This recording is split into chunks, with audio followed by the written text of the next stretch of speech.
Hello,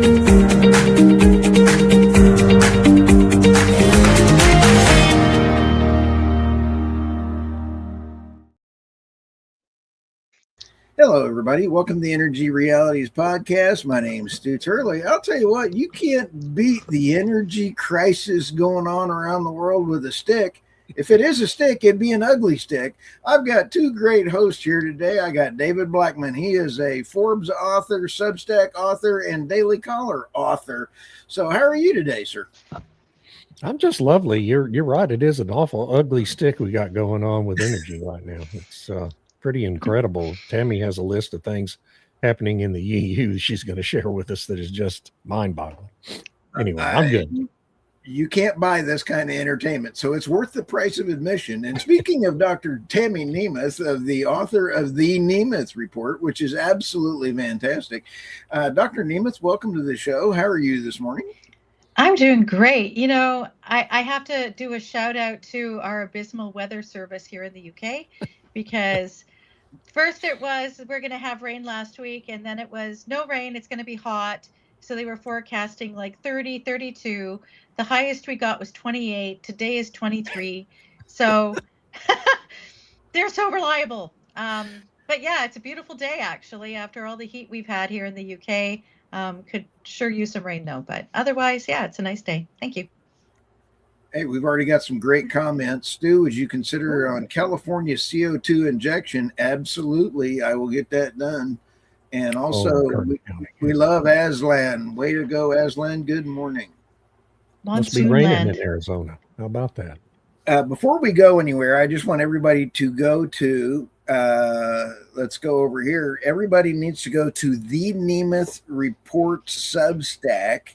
It is thenemethreportsubstack.com, and this was an outstanding interview. I want to just give you a shout out. Don't want to be nice too early on a Monday morning.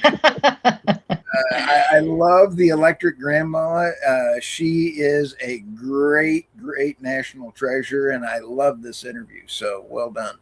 Well, thanks, Stu. I mean, Meredith is just so amazing and knowledgeable from a realistic perspective, you know, and trying to understand what are the problems, how do we fix them, and what people can do to get their utilities on the right track. So it was a fantastic conversation. All credit due to Meredith, who, of course, everyone should read her book. It's amazing. Oh, absolutely. I read it once a week. Once a week.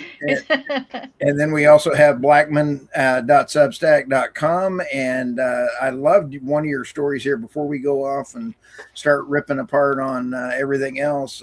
You had some great big stories over here on yours. So everybody go subscribe to blackmon.substack.com.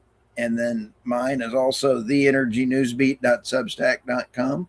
And you sent over a list, Dr. Nemeth, to really get us going here.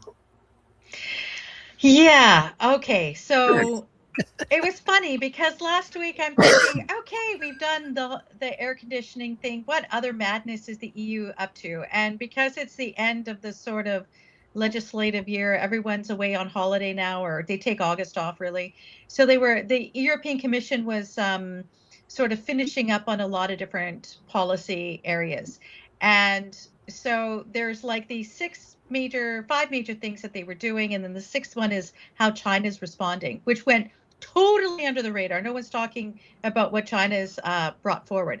But the interesting thing is, number one, they're going to do, again, full-on electrification. So they've been talking electrification for a long time, especially after the Russian attack on Ukraine in 2022, but they're tripling down on it. So one of the first things is that they're having the first ever economy-wide electrification target, and it's going to be 46% of all energy in the EU will be electric by 2040, which will roughly double the current 23 to 24% share of electricity as final usage. So you can imagine what that implies. It implies all the cars will be electric, all your heating will be electric.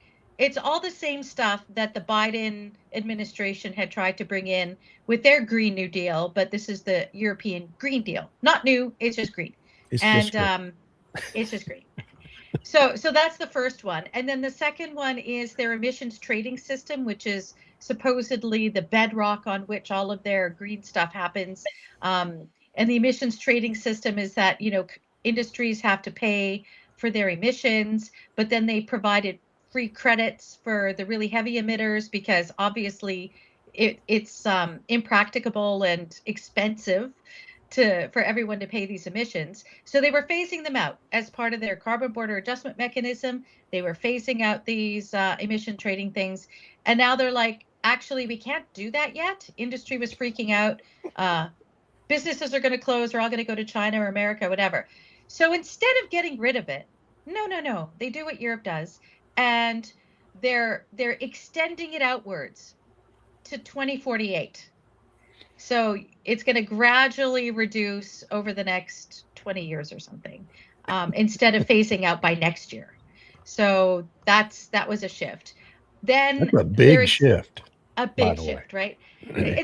This is the EU way, where they pass legislation, and instead of getting rid of it when it's clear it's punitive, it's slowing down the economy, instead of getting rid of the bad legislation, they keep it and just tweak a few things, or they exempt some people, whatever.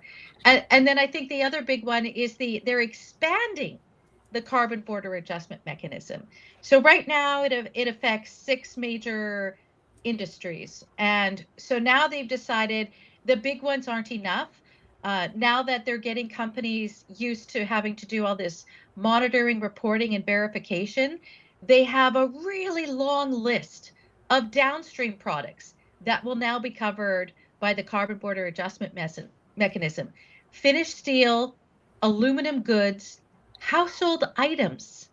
So now all of these things are going to be included in the carbon border adjustment mechanism. So all that does is layers on more bureaucracy, more taxes, because it's the consumers in Europe who pay this price, not the people exporting. So that's just an overview of the 3 big ones. But for the American listeners, I think the most important one that dropped on Friday, late Friday afternoon, and I'll be curious to see how Chris Wright responds.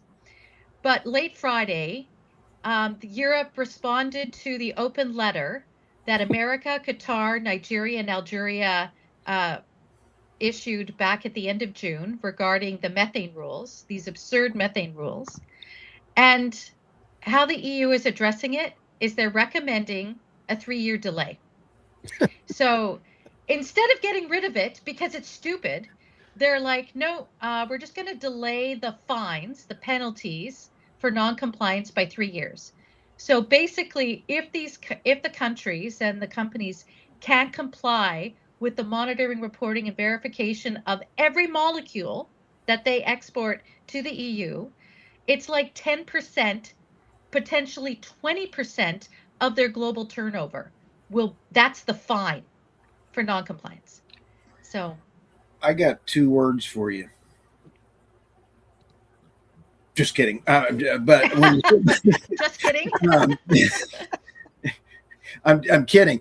But think about that by them posing it out several years, Tammy. Windfall profit tax. So it's actually 3 words. You look at the North Sea, I got some questions for you on this one.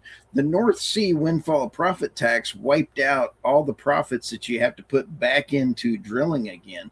So you sit back and kind of go, if I'm Cheniere, I'm any of the world's largest now exporter, since Qatar is now got some serious problems. Oops. And I just checked, and as of July 12, 2026, EU storage at 51% working capacity, 586.11 terawatt hours, according to their natural gas. According to a normal 5-year level, that's 15% lower than it normally is. They just got through buying 98% of the Sakhalin project out of Russia. So here's the EU going, we don't use Russian gas. Oh, but then they're paying out big bucks for all the Russian LNG they can get. Qatar is now down to 0. They've now pushed theirs restart out past October now, because the Iranians are now saying you don't want to be around an LNG tanker. We've seen that when Ukraine hit one in the Mediterranean, they go really big boom. I mean, that's a big boom. Yeah. So you take a look at the glorified actions of the EU and the Green New Deal folks. It is horrific. I got a question for you.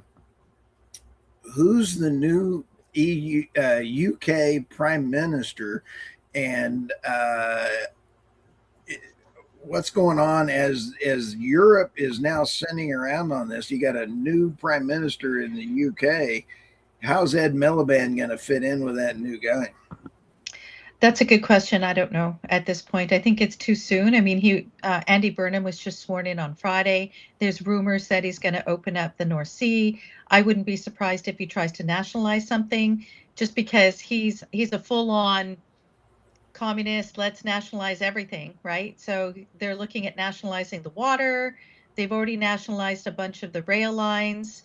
So I don't know, because like ultimately they need revenue and they need the supply, and it remains to be seen exactly how that works out, because there's some talk that Ed Miliband wants to be the chancellor, like in charge of the treasury,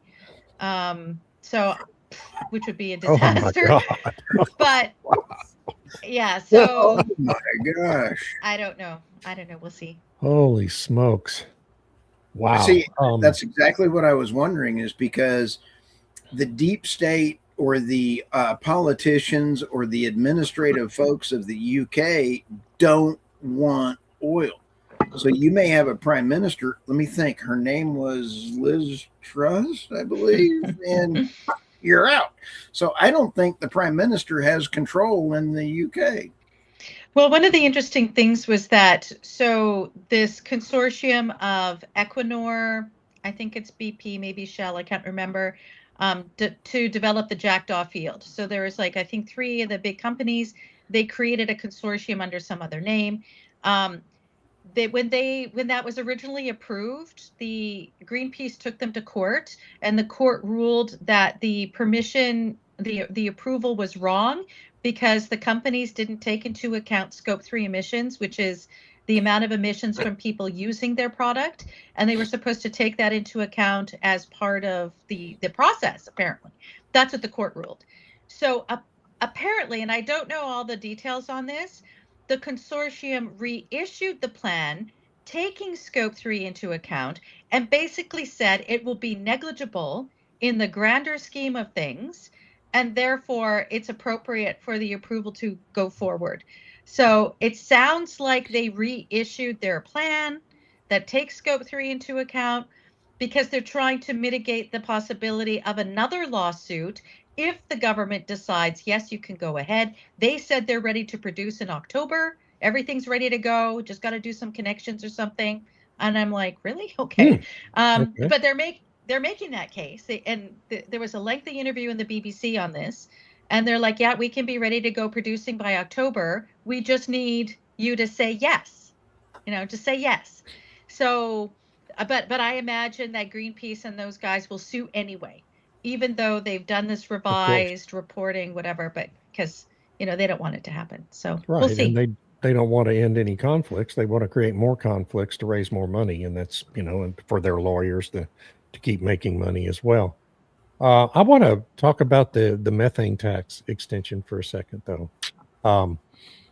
Extending it out to 2029, just a couple of quick points. Extending it to 2029 gets them out of the Trump administration. And, their hope is we'll elect another communist in 2028, install him in 2029, and they'll reverse everything Trump's doing. And so we'll just go back to the insanity of the Biden years. And then that will put pressure on these companies to continue to do business with Europe. And in the meantime, taking that pressure off keeps companies like ExxonMobil and some of these other big companies who have threatened to pull out of Europe, waiting to see what happens in 2029. So, I guess it's a clever strategy But if the election doesn't go the way they want it to go, then what do? Do they extend it another 5 years and hope for a better result in 2032? You know, this is, but it's smart. It's clever tactic. But ultimately, you know, some of these companies are not going to comply with that methane, the reporting requirements in scope Yeah. 3. They're just not. It's impossible to do anyway. It's just a stupid notion. So, but I mean, I just wanted to say that I think that's a pretty clever tactic anyway, to keep money flowing for another 3 years and see what happens in the U.S. election. So that at least is clever. The other stuff, just a general comment, all of that taken together, that list you sent over, strikes me as an acceleration of what the EU has been doing, not a moderation. Yeah. Am I wrong about that? The electrification is definitely an acceleration. And then the other things are just to keep it all going, right? Yeah. So the extension of the carbon border adjustment mechanism, that's an acceleration. The emissions trading system thing, that's a bit of a back off. One of the interesting things I didn't include was agriculture and livestock. So before, under the Green Deal and the farm to fork strategy, they were trying to get rid of cows. You know, the Netherlands were shutting down farmers, saying that we'll buy you out, but you're not allowed to take that money and buy another farm within the EU and that sort of thing. And Ireland was going to be culling cows, and then they were going to do all these different things. But what fell a couple weeks ago is that the commission actually said meat production is national security, that's a big shift. But the proviso is we will allow you to keep your livestock because we think meat is important for national security and all these different things. However, to keep your livestock, you have to do the additives like Bovaer, which reduces the methane produced from the cattle, but Sweden found and Denmark found it kills them. So I don't know. So they put provisos on there that they have to do emissions reduction to keep the livestock and do other things on their facilities. But at least they're saying you can keep it. We're not going to cull. They are going to use those instead of the jab or the COVID vaccines. I don't want to get us banned just mentioning vaccines, but there is now proof that beef with a jab, you know what that is, right? A jab does have the same effect and same side effects kick in for people that eat it. Interesting. Yeah. So they suddenly might allow it only if they say, oh, as soon as you said, oh, but you got to do our prescribed jabs on the cows. Guess what's in those prescribed jabs? Yeah. So a silver lining, I don't know. Not a silver lining, but it's like you get to keep your livestock maybe if you do all this stuff. So I really don't know how they can what they're thinking, but it's, you know, the Europe is going on, they're continuing on their trajectory. And I'm sure the Biden administration with the Inflation Reduction Act, which was really the Green New Deal embedded into these under the auspices of reducing inflation, whatever. I think they thought as long as America was doing that, they could keep moving forward. And it threw a monkey wrench in, but they're still moving forward, maybe just in a different way than what was expected. Yeah. You know, the other thing is about that 3-year delay is it just continues this pattern that we have seen for a decade now with all of these green goals. They're never met on the original timeline. And so the answer is always to simply extend the timeline. We've seen it in the United States repeatedly over and over again with wind, with solar, with electric vehicle mandates, all these things. And so why is that? Why are the goals never met? Because the goals are set by stupid people with unrealistic expectations who don't know anything about the subject matter they're legislating about. And that's why the goals are never met, because what the goals they set are impossible. And then they extend them to another impossible date. And when they get to that date or close to it, they're going to extend it again. And this is a pattern that's been repeated constantly, not just in Europe, not just in the United States. China does it too, all over the world, because this transition that all these governments are trying to subsidize into reality is an impossible dream. And so for as long as all of us live, and Tammy will live much longer than Stu and I from here, we're going to keep seeing these goals extended over and over and over again because they're not possible to achieve. And because they're political. They're political goals, political.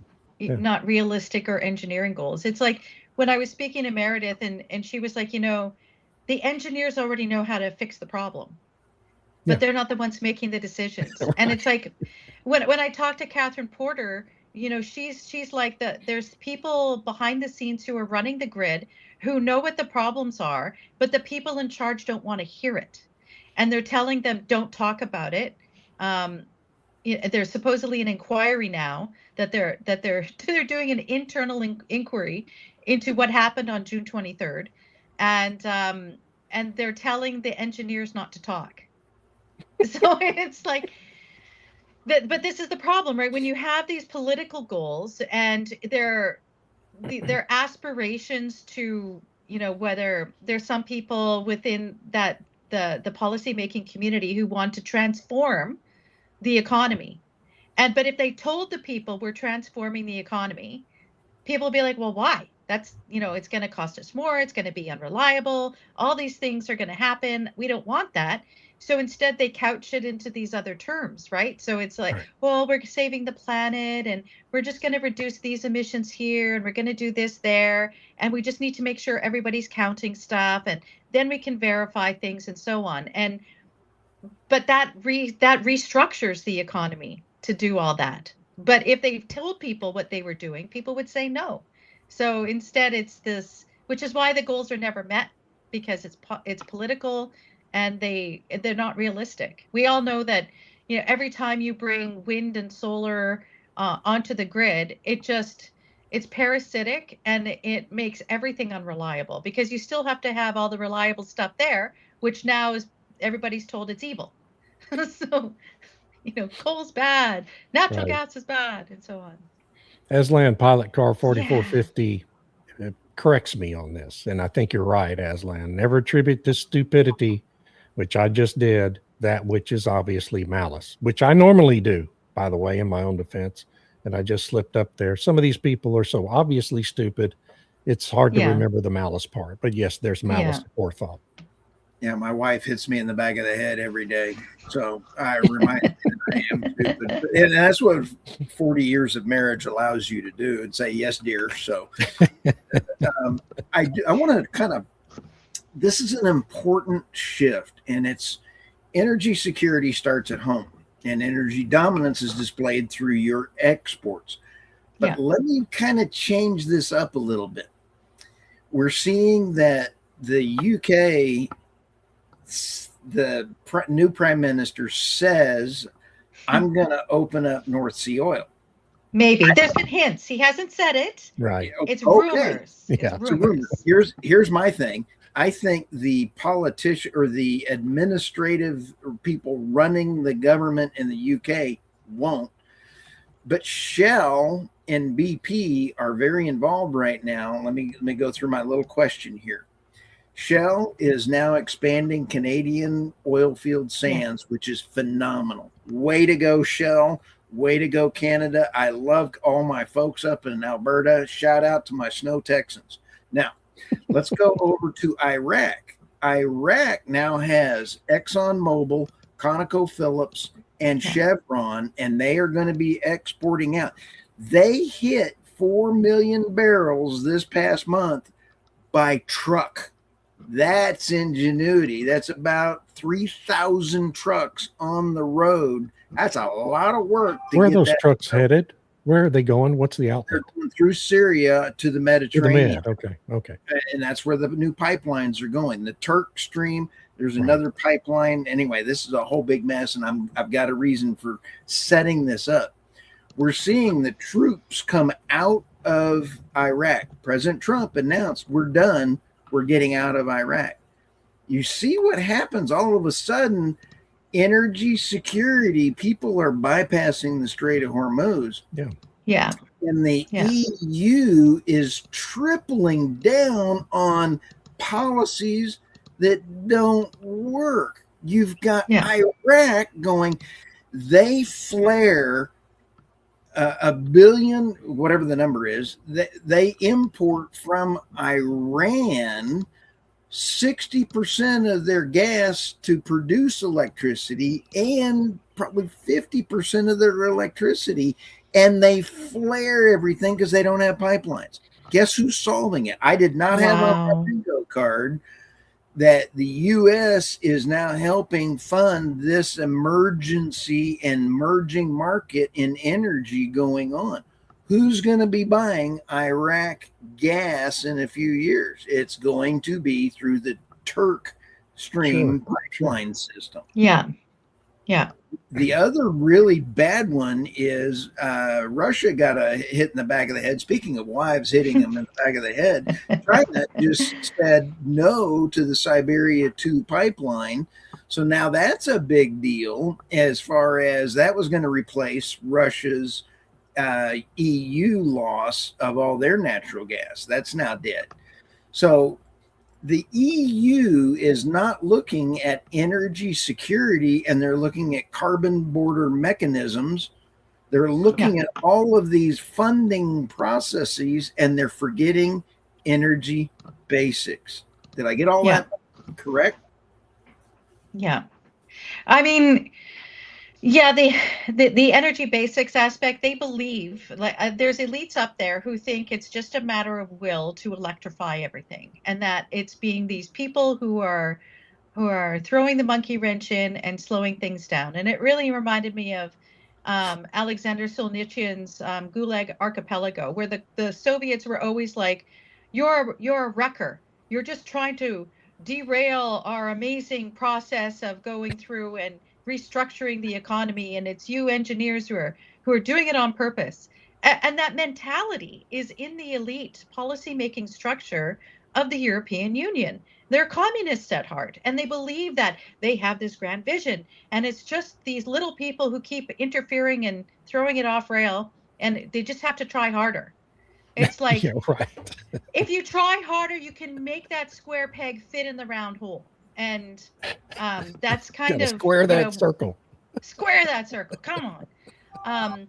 But there was an article in the Financial Times, actually, that one of the spokespersons for Andy Burnham, the new prime minister, said they will not go back on the Labour manifesto, which bans all new developments and exploration in the North Sea. She said he won't do it. So I don't know. I don't know what's going to happen. Technically, Jackdaw and Rosebank were already approved, but it had to go to litigation. So I don't know. Maybe he could thread some line there. I'm not sure. But the spokesperson came out and said he won't renege on that. So I don't know. Well, time will tell. Time will tell. Virtual signaling from the left is what Gavin Newsom and all of our blue states in the United States, they have 38% higher energy costs. Gavin Newsom now has 12 rigs. Gavin, I hate to tell you this, in 2025, they had 12 permits. Okay, they now this week have 12 rigs running in California. I did not have that on my bingo card. I thought they were going to get it down to 0. They had it 0 until this past week. That tells you what is just going on. But Gavin Newsom learned from the EU. Of course, because they're all in alignment. It's the Progressive International. So if you look at these different progressive groups, whether it's the Center for American Progress, their European counterparts, which sometimes can go under different names, there's this transnational movement, which is why you hear them use the same rhetoric. They all say the same thing. So it's like, they do that kind of thing. Aslan asks, will Norway open up the North Sea in spite of the UK? Probably. It's like literally just on the field goes across that international boundary. Yeah. So yeah, I mean Norway could very well just develop it, and as they do already, and then export it to the UK because the UK is too dumb to do it themselves and earn the revenue from it, right? Because they won't get the royalties, but Norway will. Sure. So yeah, I and you have to hand it to Norway. Norway was shutting down their entire 4 year. Let me think. I went to Oklahoma State. I can't read and I can't count. 1, 2, 3, 4. Oh, 5 years ago, they were shutting down all their natural gas. Now they're the number one supplier of natural gas to the greenies. Good grief. yeah, I think they're also reopening fields that they had closed about 10 or 15 years ago, right? Because they'll do CO2 injection. There's new techniques now where they can recover more from the older fields. So they're opening all that up. But I mean, yeah, it's like they get to be the supplier for Europe, and I want to which give gives them leverage. Dave Walker a shout out. UK's premier to commit suicide by energy literacy and communism. If the normies don't revolt, they're doomed. And Yeah. Dave, I want to say that, uh, Democrats have always put the EU and the UK on pedestals, and Democrat blue run states do the same thing. Yeah. That's exactly right. Including our biggest I population. want to give Aslan a shout out again. This is absolutely a hoot. Are all those illegal truckers ICE kicked out of the U.S. now have gainful employment in Iraq? Iraq, okay. Well, somebody got to drive those trucks. Oh, absolutely. There's a lot of trucks on there. I didn't see this energy shift happening the way that it is happening. And the Strait of Hormuz, the Iranians pulled the lever, going, we got control of the strait. No, watch this. The UAE is they're almost halfway done with the pipeline, their expansion. Yeah. You've got all this. Now they're going over to the Houthis and saying, would you mind blowing up the Strait of El Manbab Strait, or whatever the name of that thing is, in the Red Sea, causing the Yanbu exit port for Saudi Arabia from the east to west pipeline. That's 7 million barrels per day. And then you have that they would have to then put those on Suez sized tankers to go through the Suez Canal. That would be meaning changing it. It's about a fourth of the size of a VLCC of 2 million barrels. So you start calculating out the number. Again, there's my OSU math again. You're calculating out the number of tankers and the cost and the time. It doesn't make sense anymore. So everybody's trying to bypass choke points to get straight to the Med is the way to do it. And every Persian Gulf country, every one of them is going to have an alternate route within 3 years. Every one of them will. Yeah. And so Iran has this leverage today that they're abusing. They will have zero geopolitical leverage over anything when that day comes. And they're cutting their own throats by doing what they've been doing. Sorry, David, I didn't mean to. Go ahead. Their revenue stream, you're on point, David. And I'm not meaning to be nice or compliment you, but damn, dude, come on, man. Their revenue stream is going to be zero. I want to loop in here, though, China's reaction, and what this really flew under the radar. So in May, China introduced some new decrees, making it essentially illegal for companies to share certain supply chain data. They're not allowed to permit auditing by external bodies or provide verifiers as demanded by the EU rules, which is the Carbon Border Adjustment Mechanism and due diligence. So the thing is they make it illegal for the companies to do that. The Chinese companies will be like, yeah, okay, whatever, we're not going to do it. We'll absorb whatever cost extra it is, because the European Union CBAM has averages that you can use in lieu of what the real numbers are, whatever, but you're only supposed to do that in extenuating circumstances. But China's like, yeah, no, we're not going to allow our companies to do that. If there's a multinational company, though, that's in China that's producing things that will be exported to the EU, it puts them into significant difficulties because they want to comply. They can't afford to absorb the cost of the average, because the average is really high. They do it sort of incorrectly on purpose so that the number's very high to encourage companies to actually do the monitoring and reporting and auditing, verification, and so on, so that the general numbers are much higher than they would be if you just did it yourself. So these multinational companies will be stuck. It's like, okay, our board is telling us we have to comply, our shareholders are telling us, but the Chinese government is saying that's illegal and we can't afford the charges. So it could be one way to kick the multinationals out. The companies will then be bought up by Chinese companies or whatever. Right. They'll get all the IP as they've done before on other things. And in the end, China's like, yeah, we're not complying. We don't want your verifiers to come in and look over our books. So interesting development. No one's talking about it, but you heard Of it here. course not, because it's China. Nobody, none of these globalists want to say anything negative about China because they all want to do business with China, and many of them are in the pocket of China. So they're not going to be critical of China. Yeah. And I mean, and unfortunately, that includes about a third of the United States Congress in that category. Yeah. So I'm going to disagree with you, David. I think it's 90%. Oh, come on, man. It's not 90%. 90? Oh, no. 84%. Just trying to be provocative now. Yeah. It's a Monday and it's a holiday. Yes, I feel good. What else? What else do we have going on? I've got some topics. Okay. I got some things. Let's see here. What have I got? So the first thing I wanted to just mention today is this report that I posted about this morning on my Substack from Cowboy State Daily about a new study that is a very conservative estimate that Wyoming wind farms killed more than 23,000 birds and bats in 2025 alone, including 1,160 large birds. That includes golden eagles, bald eagles, raptors, and big waterfowl. Now, Now, I just wanted to mention in all that, and it's a very conservative estimate because it just includes actual surveys of the ground cluttered with carcasses of birds and bats underneath the wind turbines. And a lot of that gets missed. Raptors carry off a lot of scavengers, buzzards, and other scavengers carry off a lot of the bodies as soon as they hit the ground.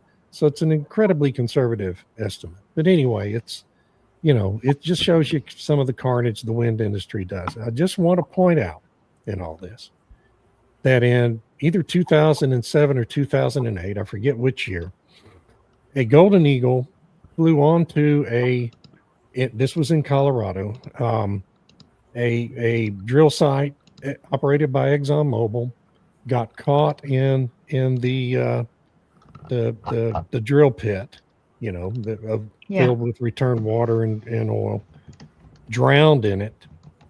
Exxon recovered the carcass, reported it as they were required to do to the U.S. Department of the Interior. And what happened to Exxon for one eagle getting killed on its location? They were fined over $1 million by the federal government. For all these bird and bat deaths caused by the wind industry, how much are they going to get fined? Zero. Okay. Zero. They actually have a license, David. They have a permit to kill X number of eagles and other fowl. I don't get that. Farmers go to jail for protecting their flock. Exactly. I mean, if a farmer killed a golden eagle in Wyoming, they would be put out of business by the federal and state government. When developers do it, they just have permits to do it. So that's the hypocrisy of green energy. And the green groups, what we call green groups, PETA, Sierra Club, don't utter a peep about any of this. They don't care. So that's the hypocrisy of green energy in Wyoming.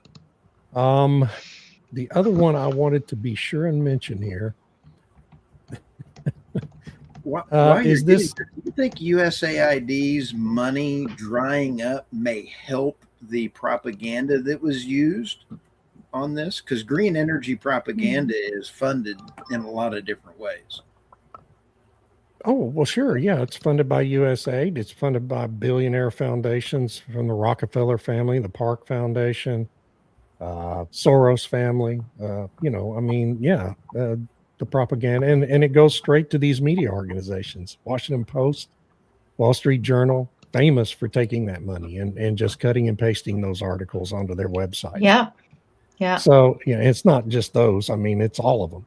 And so yeah, I mean, it's a lot of it's fun. I wish we had something similar, frankly, for sensible reporting and writing about energy, right?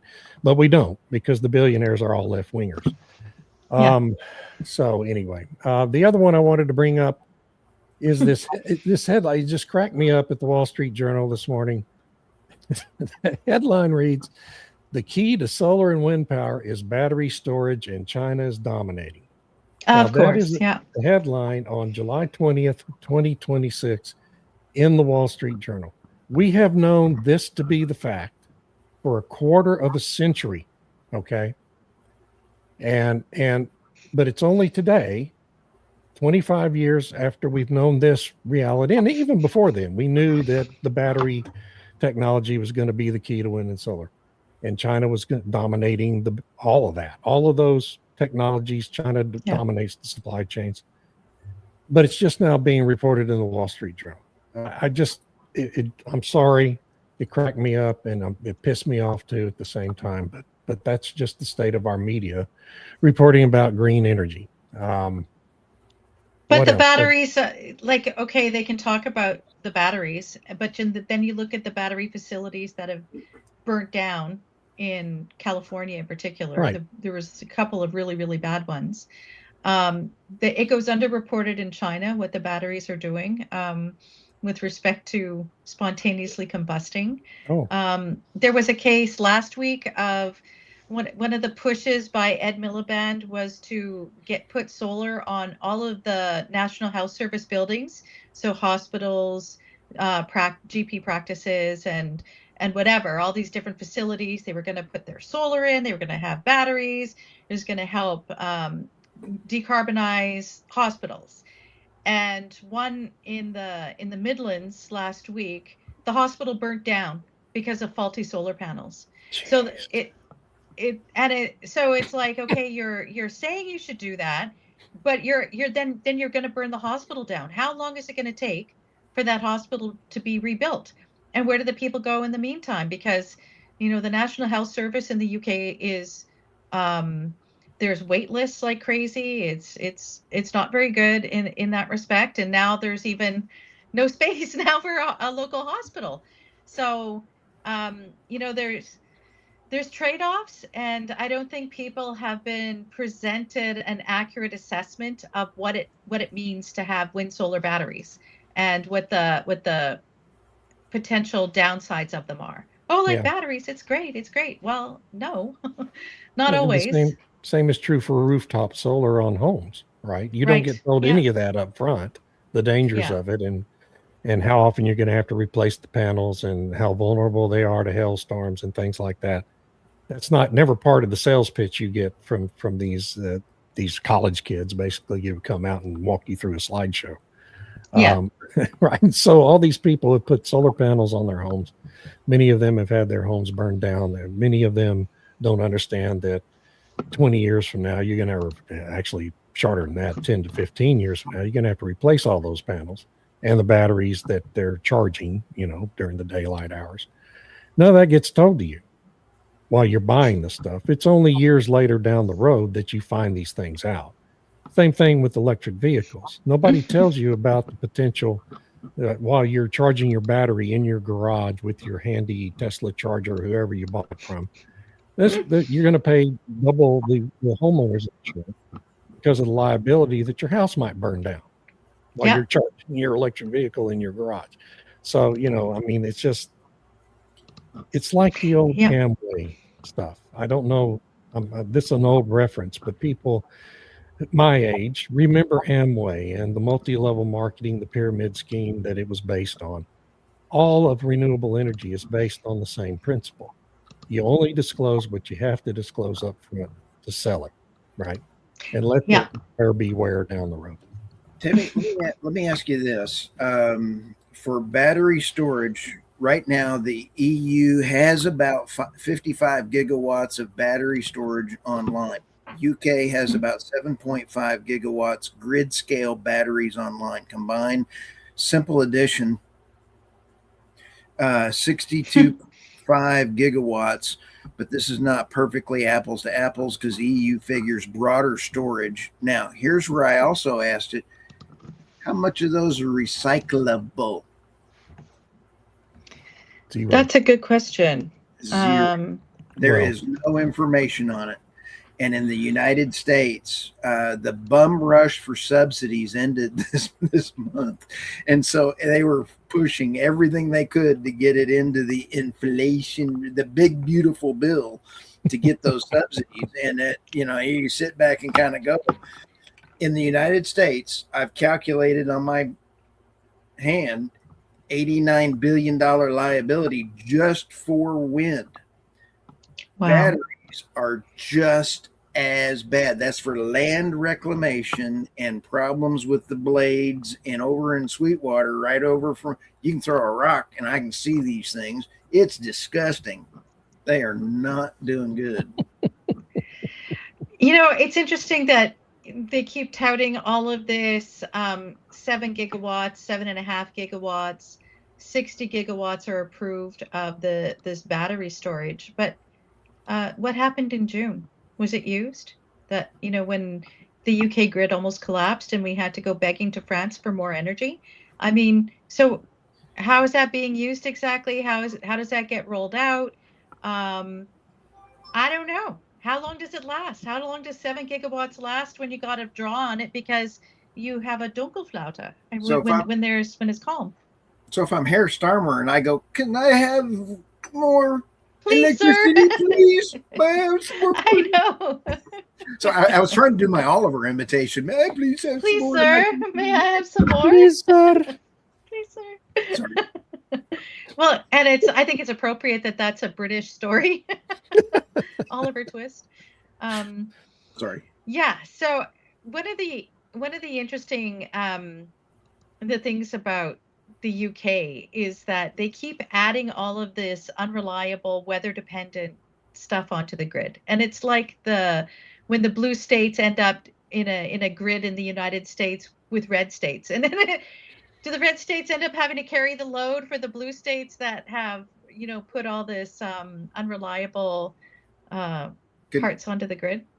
JPM, like up east, covers like 7 or 8 states, and all consumers across all of it gets really mortified in a different way. Texas has only got ERCOT, so it's one of the few that is pretty much standalone. I've got 2 questions for you. Not 4 questions. I got 2. 4. Yeah. Okay. There is a known fact of Chinese equipment in telecom and grid equipment and solar panels and everything else for having back doors. Yeah. That's a huge issue. It's kind of like, oh, look at the time. Any politician looks at his watch and go, I got to go. I got CNN on. And they're gone. But you take a look at how do the UK and the EU folks take care of grid resiliency at their house without using Chinese solar panels? And do you get fined? Because we now have Washington is now fining people for catching rainwater. They really learned from Ed Miliband on that. I'm serious. The guy got arrested because he put in a rainwater thing to catch water in the city is arresting him because they don't like. I'll go look it up. But I was reading it and I was like, I got to write an article on this one. It is absolutely nuts that they're going that far reaching and say I can't collect rainwater. I think that the EU is going to get to that point because they are saying water is critical.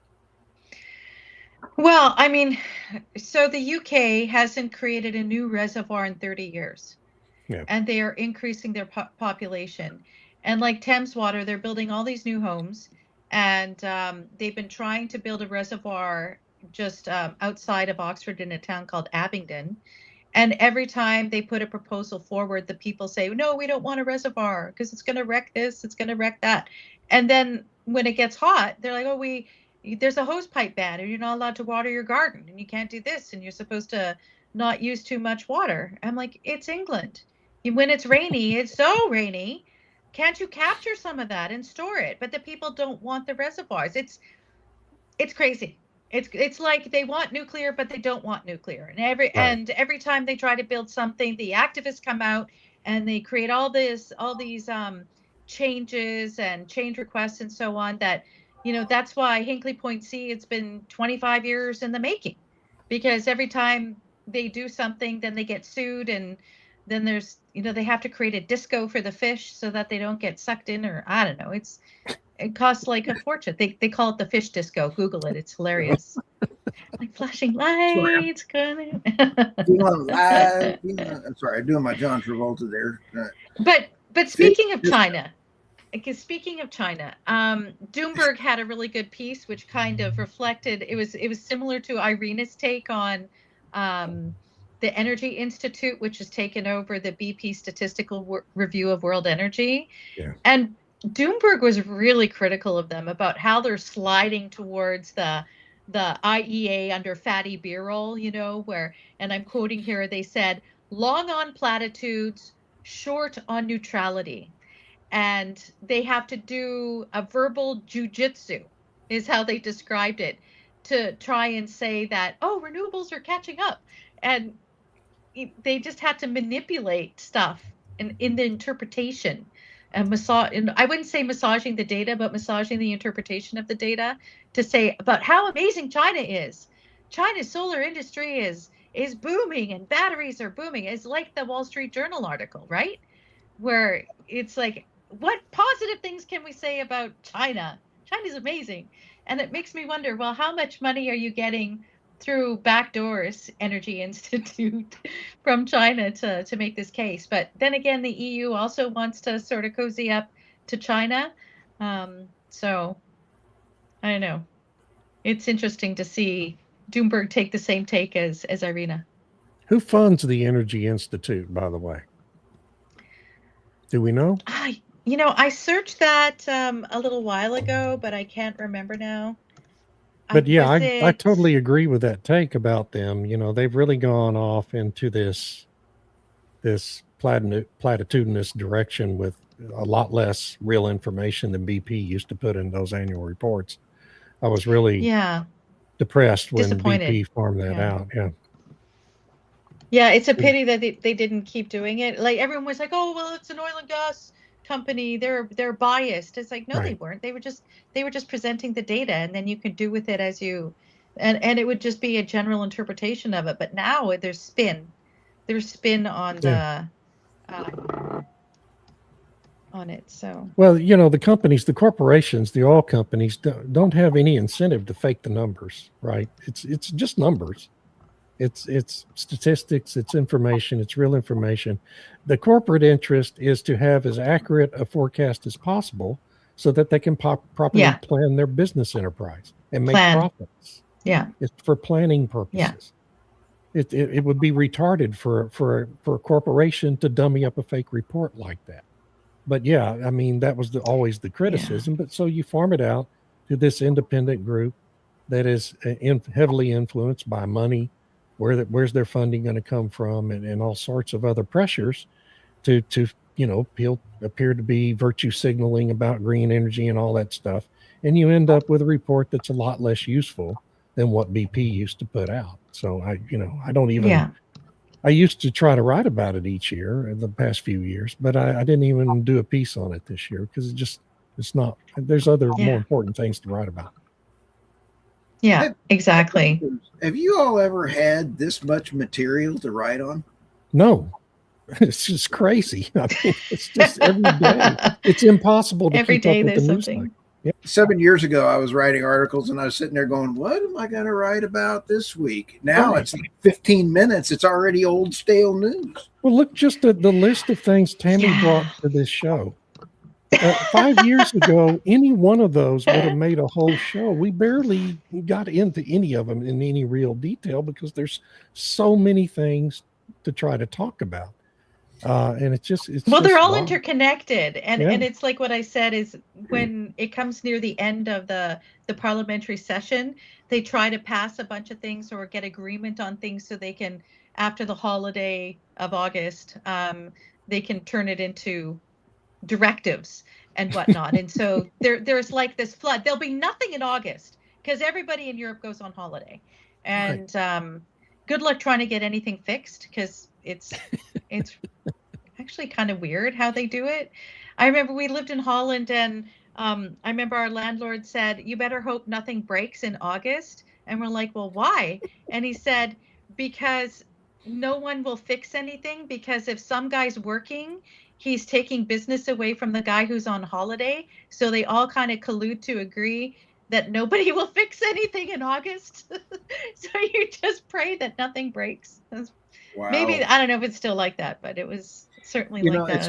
It's kind of like everybody, as we were winding down here, everybody needs to go to the nemeth.substack.com. Let me share to the screen.